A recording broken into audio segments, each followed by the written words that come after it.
a bitch doesn't have a dick. He's got a fucking dick. He just got it tucked in.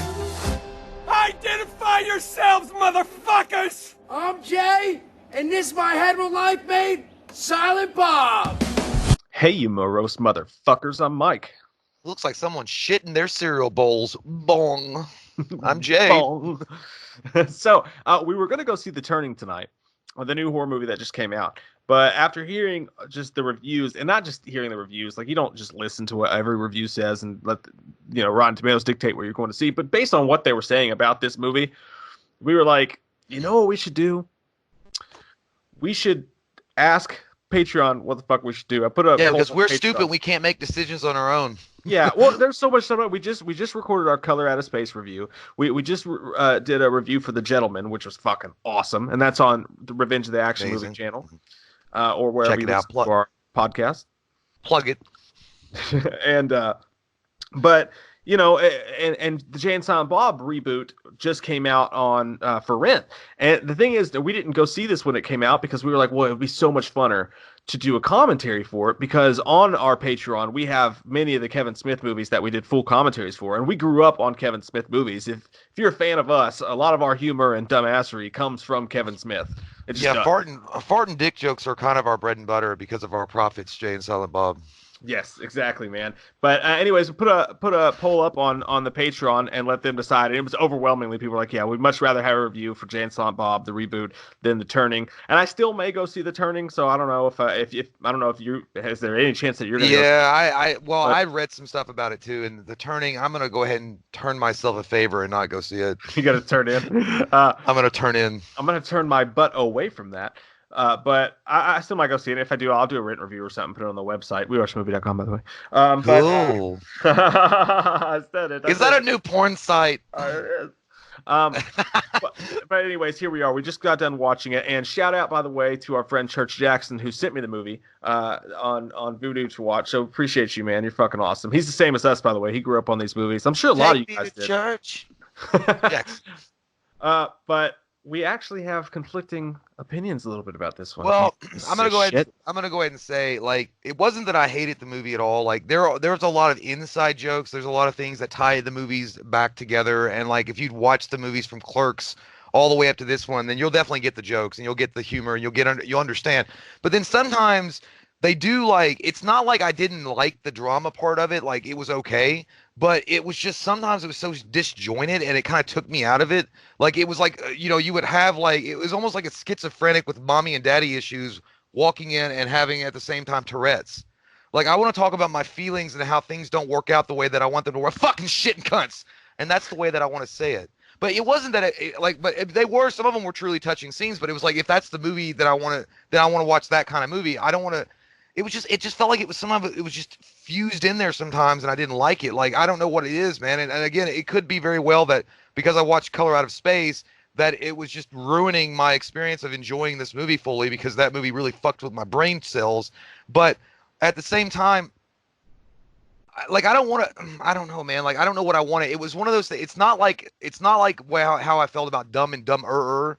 Like, how like that movie came out, and a lot of people liked it that loved Dumb and Dumber, like that Jim Carrey and Jeff Daniels classic. I still feel like I'm the only person who liked it. I think everyone fucking hated that. Yeah, and it was like that for me in a lot of ways, but not like that. I mean, it was still like genuinely funny parts that I laughed at, but it was more so, I was thinking about it though while I was watching it, and I'm like, maybe it's because I love the movie so much, and I love the characters so much of Jay and Silent Bob. It's because of that reason why I find it so humorous. But as a movie itself, maybe it's not as good and great as I wanted to be. But also, my expectation was really high, I think, going in. So that is also my own fault for that.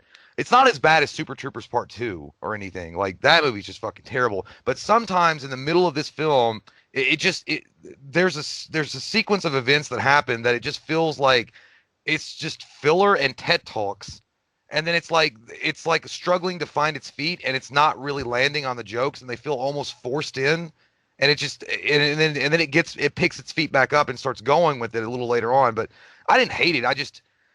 I wanted more out of my weed. See, and I'm on the opposite spectrum of you, but I'm also not because I get every single thing that you're saying. Like I love the movie. Like I was sitting here watching it, man, and 10 minutes into it, as soon as they get to the comic book store, I was just fucking geeked, dude. Like I was just I was almost so nostalgic. I was almost emotional about just that scene. And it wasn't even one of the emotional scenes yet, but just them being back where they were, Yeah. and that's a little bit of like, and you said it right. You like, I don't know if someone could walk into this movie and love it if they weren't fans of the characters. And I think that that's true. What you said about it's struggling to find its feet in the middle, I get that too. And some of the jokes come off corny. I understand that too, and I'm with you. There was a couple jokes a couple stuff that just didn't play right, and I feel felt like we're awkward. having. I feel like we're having a polite. It's like what people like a polite political debate. Like this is like the nicest debate I've ever seen. I know. I actually think, but because I understand where you're coming from, I actually think if you go back and when you rewatch this a couple times, I think you're going to fall in love with it. Yeah, it's maybe. possible. Yeah. But I get what you're saying. But the thing for me is that this is a Jay and Silent Bob reboot, right? Yeah. So I loved all the Kevin Smith movies with these characters, all of them. And Jay and Silent Bob is one of the funniest ones there is, but it's also one of the weakest movies in my opinion. Like it's got some okay stuff in it, but as far as like movies come, to me, the first movie was the same way. A lot of the jokes fell flat. I thought a lot of them were forced. I thought a lot of them were corny. So that when we got into the Charlie's Angels thing, every time I watched, I'm like, Oh, you're talking about Strikes Back? I get what you're saying. Yeah. I felt that way. But this movie had the same shit in it that I didn't like about that movie too. But it was overwhelmingly fucking nostalgic for me, man. Yeah, and it was. That's true. When they landed when they did land the emotional parts, man, I cried probably 3 times, like hard cried, like not like cried, but fucking cried, man. I thought you might especially since it deals with a father and a child and things like that. I mean, I don't want to give the movie away. I want people to watch it, especially hardcore fans of Jay and Silent Bob. I did get teary on some of them, but again, it was one of those just disjointed feelings. You know what I mean? Because and I know that Kevin Smith had warned people that it was a very emotional kind of movie, or more so than any of the other ones he had made in a way. Maybe it's not on Chasing Amy level. Well, maybe Chasing Amy is a really kind of emotional kind of roller coaster of a movie too, but. Maybe it was also just the fact that it was really hard to see these characters that you grew up loving so much just age or just be, you know what I mean? Like not age, but just like it's kind of like bittersweet in a way. I guess that's the way to describe it. Maybe that's what it was, is bittersweet. But yeah, I don't know, man. Like and if it was some kind of existential exercise for Kevin Smith to make fun of the reboot remake shit, then that's funny. Like then that actually goes above and beyond than how the whole movie would be viewed for me.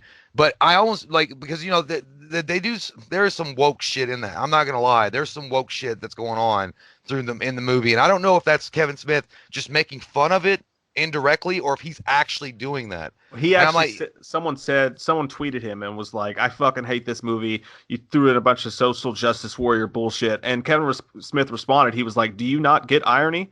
Like, do you not understand that?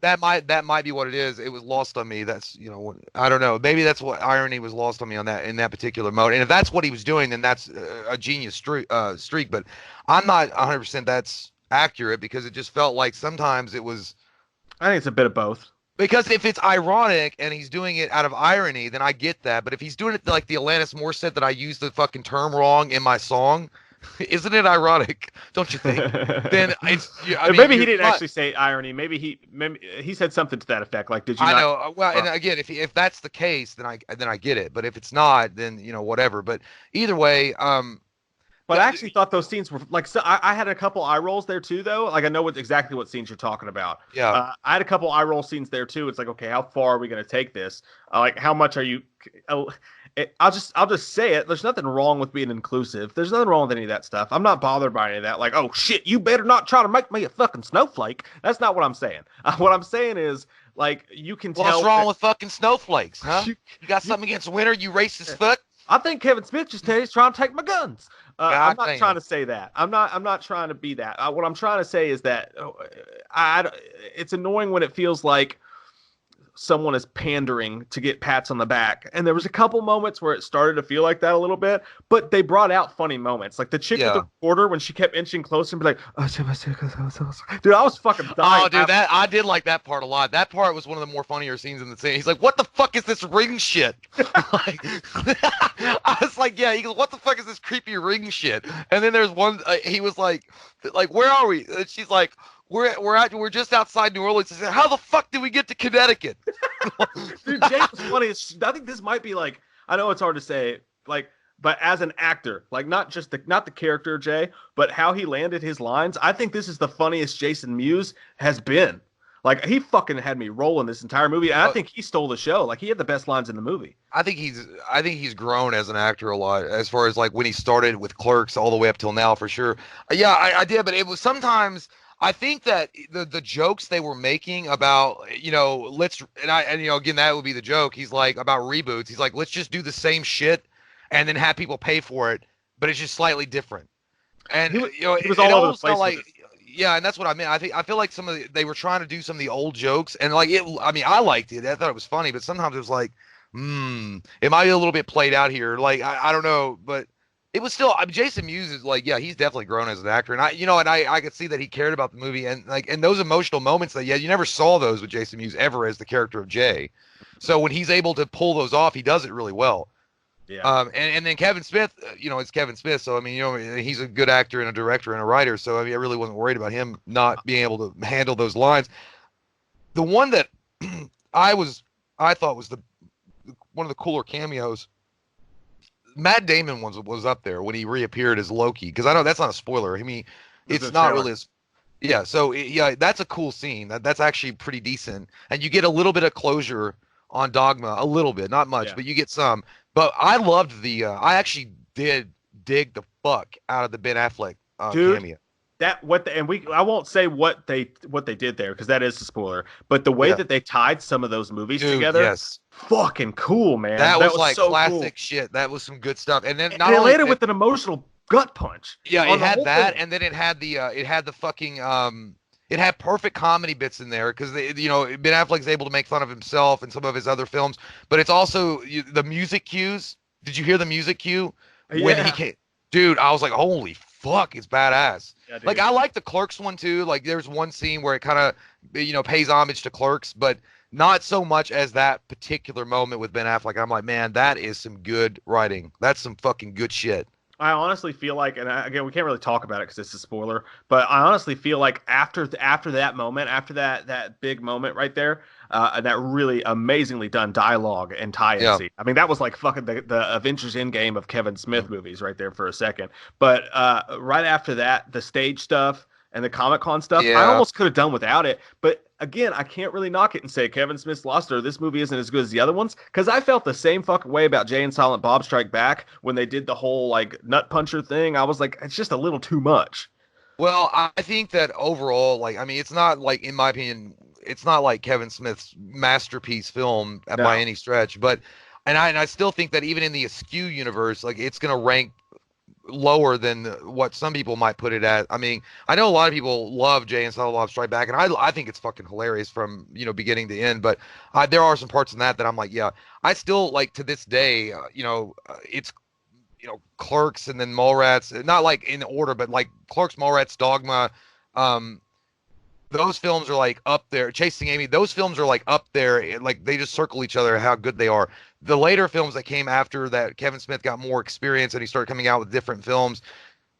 They're not bad, and they're not, you know, they're not amazing, but they're always funny, and they're heartfelt. This one was more focused on, again, we've already said it, but nostalgia for fans that love the originals or love the characters, and it was also trying to bring in an emotional anchor and anvil at the same time, and introduce more thematic human elements in it, as well as adult, like growing up and realizing your responsibilities as a father, or just as an adult in general. Like, I get what he was doing. I just sometimes it was like he was doing it, and then he was like, I gotta throw a fart and dick joke in there. I gotta go dick joke. Throw it in. All right, go back here to TED Talks. You know, but the Ben Affleck moment, dude. I can't say enough about it. I can't say enough about it, because it wasn't just the fact that it was like a character from the past. It was like, dude, Ben Affleck is such a great actor. Like, just hands down, one of the best actors I've ever seen. Yeah, and what he says there, and I won't tell you exactly the context of it or anything. I really, if you haven't seen it, definitely check it out. I don't want to ruin it for any fans of the VSQ universe, but what he says there, the stuff, the stuff about being a dad and all that stuff, man, that shit. And nobody will talk about it, and nobody will give him credit for it. No one will say Kevin Smith deserves a screenplay Oscar. But that shit right there was some of the best shit I've ever seen written, man. Like, it broke me the fuck down, and it was so fucking like on point and emotional, and you could tell he fucking meant it. And it was just that was that little moment right there. That was like. That was as good as some of his greatest moments from Clerks or Mallrats, more specifically Clerks or Chasing Amy, because those are the more heartfelt movies. But yeah, this is what I think about it, man. If he goes back, because he's going to, right? He's going to do Mallrats again. I think he's going to do Clerks 3. I think he's planning on doing both of those again. Now, if he does Clerks 3, and it's, I mean, I don't know. Clerks was always the more emotional, dialogue heavy of his movies. And then Jay and Silent Bob Strike Back was almost as if he put a needle in to those movies and sucked all the dick and fart jokes out and splattered it onto one film. He sucked that dick raw. So but the corniness and stuff doesn't bother me in this movie, but if he does that in Clerks 3 and it's not a little bit more streamlined and it's not more like the better parts of this movie, then I'll be upset a little bit. But I kind of expected that with this one. I don't know. Like, well, Clerks 2, it was always weird for me. Like, Clerks 1 was more, I mean, there was some emotional stuff in that for sure, but I always felt like Clerks 2 was way more emotional. The jail cell scene. Well, yeah, with Randall and Dante.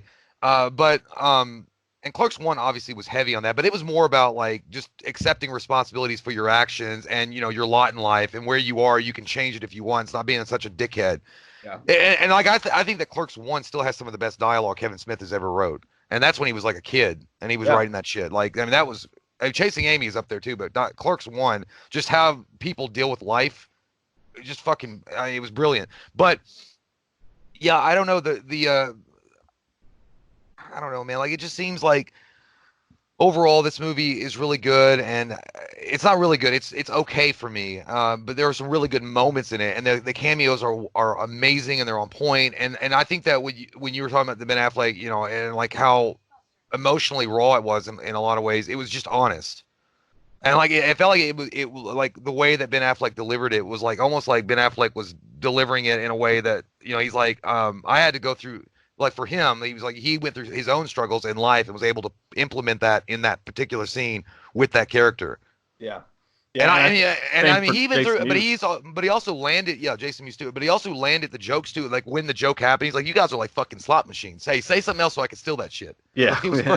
Like, it was perfect. I don't know. It was then, you know, but yeah, I like, it was, I don't know if it was his swan song as, like, you know, saying goodbye to the 90s. Humor, or these, I mean, I know he's gonna do Clerks 3 and Mallrats 3 or something, or Mallrats 2, but it almost felt like it was like him saying, okay, this is the end of the story now. I gotta say goodbye. And again, I guess the takeaways is like, it was really nice it was like hanging out with old friends, but then like, I gotta go fuck home now. Like, I was like, I don't want to overstay because listen, you guys are fucking bringing out moldy cheese and I don't want to. And the inclusivity part, I don't think, like, I'm not against that either, but it's sometimes when it's forced in and it shouldn't be there, and it kind of disjoints the scene, and it kind of rubs, it contrasts what's going on, and then I'm like, I got a problem with it. Then at that point, then don't be a fucking asshole. Like, we get it, but if it's a part of the story and it flows well enough into the story, then I get it. Then I'm okay with it. But yeah, man, like, I don't know. It's gonna, maybe this pisses off people. I don't know, but I mean, honestly, man, I'm gonna give it like a 5.5. Like, I didn't hate it, but it's not my favorite View Askew movie. And I maintain that. I think that rating will change. If it doesn't, I won't blame you, but I think it'll change the more and more you watch it. I fucking loved it, dude. I see all the same problems that you see with it. And I understand where you're coming from or whatever. Maybe it's just that you just watched that Color of Space movie, like you said. Yeah, I think that's probably like 75% of that got me all fucked up. But man, from the moment that in the comic book store where I was just cheesing, I just like could not believe. Like, I felt like I felt like it wasn't like forcing to try to redo something. I feel like they were self-aware enough to know where they were in this. And for me, it was just kind of like, I kind of paused myself and I was like, enjoy this, because I don't know when you're ever going to get these characters doing fresh new content again. And I know that they're talking about doing Mallrats and Clerks 3, but any of the stuff that we get at this point in our lives. And I think one thing that sucks about the movie is kind of a reminder of how fucking old we are. I don't know, That's not dude. the movie's fault, but it's just truth. I'm only just now. I can't even buy cigarettes right now. I'm fucking. No, yeah, I know. Like I'm 36 in February. Holy fuck! I gotta get something. I gotta invest in Wall Street. I gotta get something rolling here. I gotta be like Leo DiCaprio and fucking like the Wolf of Wall Street, sitting on a boat with some bitches. By the time I'm 39. That Uber driver was fucking hilarious too. Cristal. Yeah, he was great. You know, that was the Californians guy from SNL. Yeah. Oh, and the KKK scene was fucking hilarious too, dude. Man. Yeah, I mean, we can't say who that is because I want people to be as shocked. I was fucking like, holy shit, and he was funny as hell too. I was like, God damn, that's great. Remember that scene, the dialogue that one dude did in that scene? Remember, I made you watch that on YouTube like a couple years ago because I was like, this is such a great scene. Oh yeah. I know. Yeah. That's what that was, and it was so obscure and crazy. I fucking loved it, man. That was crazy. And dude, also a cameo by one of a beloved fucking, well, not beloved star, but a beloved movie from the '90s appears in it as well, and does the fucking line. You know what I'm talking about? When Jay and Silent Bob are trying to get into the convention side of the center where the actors are, and they get stopped by the security guard. Oh yeah. And then the other guy comes out, and he does the fucking line. Dude, when he made that one noise when he was like, oh, he was like, oh, I fucking died. Oh no, not that guy. I'm talking about the guy that Coogan. Coogan. The guy, I can't say the first. Well, you have to tell me after it's over. But the dude, okay, you know what scene I'm talking about? Though. Yeah. The curly-haired fuck. Yeah, good. But I'll actually say this: like I thought Jason Mewes was fucking amazing and good for him because I thought. Like he nailed the emotional shit, man. Like he crushed the emotional shit. I did not expect that. He did do that. And his comedic timing was better than it's ever been. I'm not saying this is the funniest version of Jay that we've ever gotten, but his comedic timing was so good in this movie. He was all the like stomach laughs pretty much came from his lines. And if they had not been delivered the way they were, they would have felt forced. But the way he did it, it was so good. And then Kevin Smith's daughter's really good actress, I think. I think she handled those scenes really well too. I think she's likable. That Yoga Hosers movie I thought was funny as fuck. I enjoyed it too. And I enjoyed Tusk. So I mean maybe I'm just a Kevin Smith fanboy. I don't know, but Kevin Smith, speaking of him, I actually was not a fan of his version of Silent Bob in this movie. I was gonna say right away, the Silent Bob, it almost felt like he was too self-conscious of himself to really play the part that he needed to play. Because I'm not again, it's Kevin Smith's fucking world, and we're just we're just a squirrel trying to get a nut. So move your butt to the dance floor. But we understand, like it's Kevin Smith, he can do whatever he wants with the character. But I always felt like the idea of his character of Silent Bob, it was because he was not self-aware or conscious about, he was just fucking doing it, he was like flowing with it. And in this one, it felt like it almost, and I hate to say it, it just felt flat, or it almost felt like he was a cartoony character of himself. Yeah, well, I think he was too nice. In all the other movies, like every time Jay does something, he's like, God damn, man. He's like making fun of him and shit behind his back. And every once in a while, he'll support him or whatever. But in this one, everything Jay said, he was like, thumbs up. Yeah, awesome. Like he was so happy all the time. It was like that. It didn't feel like Silent Bob at all. Well, yeah, that's and weird then also to say for a fucking silent character. Well, he would scold Jay when it made sense to scold him in the previous films. But in this one, he was slapping him all the time, doing the classic, Silent Bob slap. You know what I mean? Like every 5 words that Jay would say, and I'm like, come on, man! Like it doesn't make any sense. Like you only did that once in Dogma when he farted, and you had that Glade spray. But that was the. But it was like almost that the character had become so cartoony. Like he was just doing a Saturday morning cartoon version of Silent Bob at that point. Like the whole fucking phone thing, it got annoying after a while. I hated the phone. I thought the phone thing was one of the worst jokes in the movie, and they did it 12 fucking times. I know. I'm like, come on, guys, can you please flip that fucking pancake because it's getting burned on the other side? Yeah, and I know, and it's like, dude, for one, it bothers me because he hits the phone screen 12 times every time, and it's always a fucking emoji. I'm like, dude, we know it doesn't take that many clicks to get to an emoji. Well, the initial joke was funny, like he's clicking, and the joke being like he's doing it several times and it's just an emoji. Okay, great. That's funny one time, but don't fucking kill it to the ground. Don't become mediocre with it like we are with this channel. do something different. You're better than that. Yeah. But no, I'll actually, dude, I'm gonna give the movie. Man, it got me in my ganjas. I'm gonna give it a strong 8.5. My steal. I You loved will it. find yourself in the heavens Valhalla. I respect your opinion. And I think people will ultimately land either where I'm at or where you're at on it, and I think both are okay. But Well, I think that IMDb has got it. I have to check again, but I think it was it a 6.5? I mean, it's got a 67% fresh rating on Rotten Tomatoes, but fuck them. But I think it was like a Surprising. 6.5. because they usually fucking shit all over these movies. Well, no, because yeah, but this I don't know. They liked it. Because you can rent it on Vudu or buy it now, and it's always got the Rotten Tomatoes score. It's 66% or 67% fresh. I think I'm not 100%. I had to recheck IMDb, but I think IMDb had it like sitting at a 6 point something, and that I'm at a 5.5 and you're an 8.5. If it's somewhere between 6.5 to a 7.5, I could see that. I mean, there are going to be diehard fans that love it 100%. They think it's the greatest fucking thing to ever walk on, or to be exist in film. And then there's going to be like fans like you that, it touched them in their naughty regions and they liked it and their heartstrings were a harp. And that's good too. And that's great. And Kevin, and then there's going to be people like me that wanted more from it and they didn't get it. And maybe they feel like they played out some of the jokes a little too long, but they like the nostalgic factors. And then there's going to be people that just fucking hate it. But that's you know what? I think that's why Kevin Smith is such a great director overall, is because he's able to have that kind of spectrum. Yeah. He goes for broke, man. Yeah, because you can hate, at least he's got the balls to do shit. You know what I mean? Like, like Tusk. Like, a lot of people are like, what the fuck? Red State? They'd be like, this is fucking what are you doing? Are you dumb? This is dumb. You go make fart jokes. Go make fucking stupid jokks. And I thought Red State was dope. I liked Red State a lot. I did not like Jersey Girl, but who did? But I've only seen parts of Tusk. But the idea of Tusk, though, what I'm saying is that those things are risks for any established director like Kevin Smith at that time was. And then he did it anyway because he was like, it was funny to him when he wrote it on paper.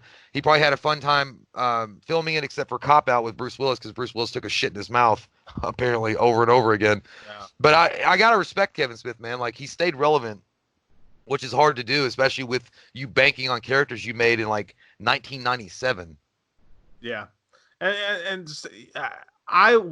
sometimes he gets on my nerve, and he takes a couple shots at himself in the movie, but they all feel kind of surface level shots. They feel like I'm so aware of my stature that look at what a cool guy I am, sort of deal a little bit. And I'll say this, and it's unfair for me to say this because the guy, dude, like I mentioned before, we watched these movies so many fucking times, and we quoted them so many times our entire lives. Like, the guy's given us almost an entire humor. You can't thank somebody enough for that.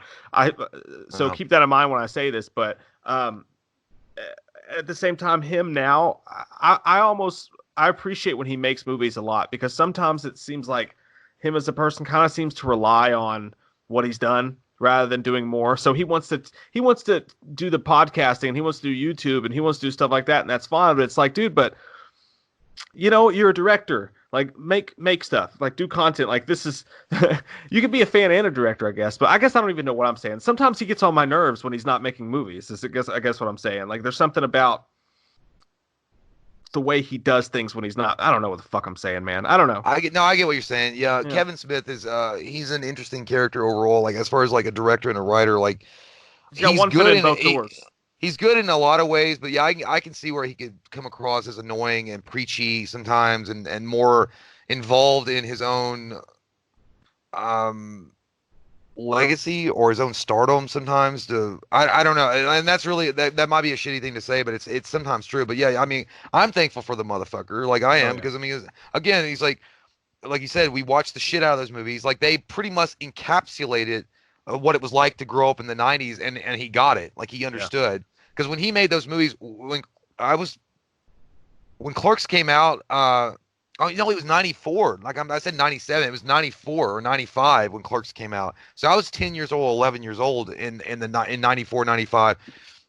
And he was probably in his 20s somewhere, but so he wasn't that far away in age. So he got it. And then when Mallrats came out, he got that too. Like, he just got things. So we do have a big fucking blueprint laid out for us, like, to match our personalities and what it was like to grow up in the 90s and to base a lot of our personality and comedy on, along with like fucking Bill and Ted and Wayne's World. Yeah. But I'm saying Kevin Smith did that, and he did an amazing job. And there's not too many directors out there that can say that they captured a generation like he did.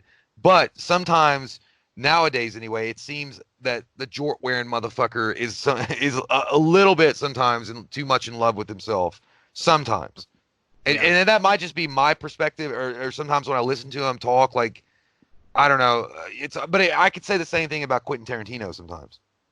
Yeah, it's fair. I think almost anybody could be the same way in that situation. I don't blame him for it at all. It's almost like I kind of wish we didn't even bring it up or talk about it now that I already opened the door and said it, because it's just like a personal feel. Like sometimes you have opened up the Pandora box where you suffer consequence. It's like, dude, sometimes you get on my fucking nerves. But when I watch his movies play out in the scripts, and he's not just trying to be self-analytical about himself, because I wasn't here to watch Kevin Smith make fun of Kevin Smith, the director. I was here to watch Kevin Smith make another fucking Kevin Smith movie, so I guess that's where it comes from a little bit. But no, I'm thankful as hell for him too, man. And I cannot fucking wait to see what he does with Mallrats. But I don't like that. The only thing I will say that I disagree full fucking heartedly with him. Like, come on, man, stop smoking that weed the wrong way. Don't put it in your butt and smoke it.